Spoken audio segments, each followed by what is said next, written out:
మాజీ మంత్రి YCP senior నేత అంబటి రాంబాబు పట్టాభిపురం సీఐ వెంకటేశ్వర్ల మధ్య తీవ్ర వాగ్వాదం చోటు చేసుకుంది. ఒక దశలో ఇద్దరూ కొట్టుకుంటారేమో అనేంతగా గొడవ జరిగింది.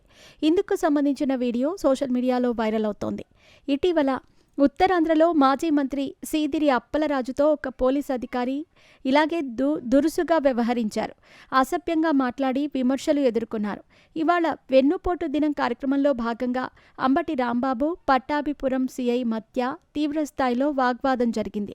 గుంటూరులో అంబటి నివాసం నుంచి కలెక్టరేట్కు వెళుతూ ఉండగా టీజేపీఎస్ కాలేజ్ వద్ద గొడవ జరిగింది. తనను ఎందుకు అడ్డుకుంటున్నారని సిబిఐ అంబటి రాంబాబు ప్రశ్నించారు.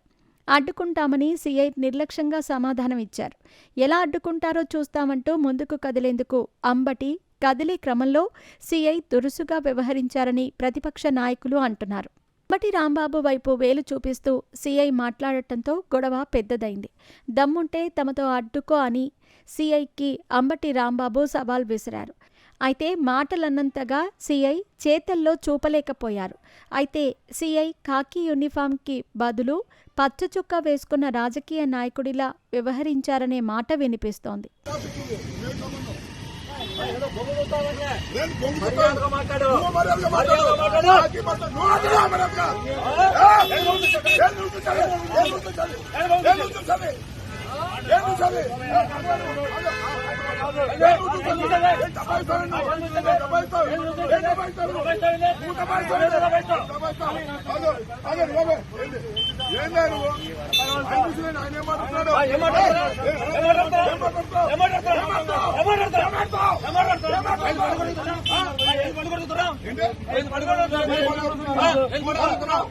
ఏంటి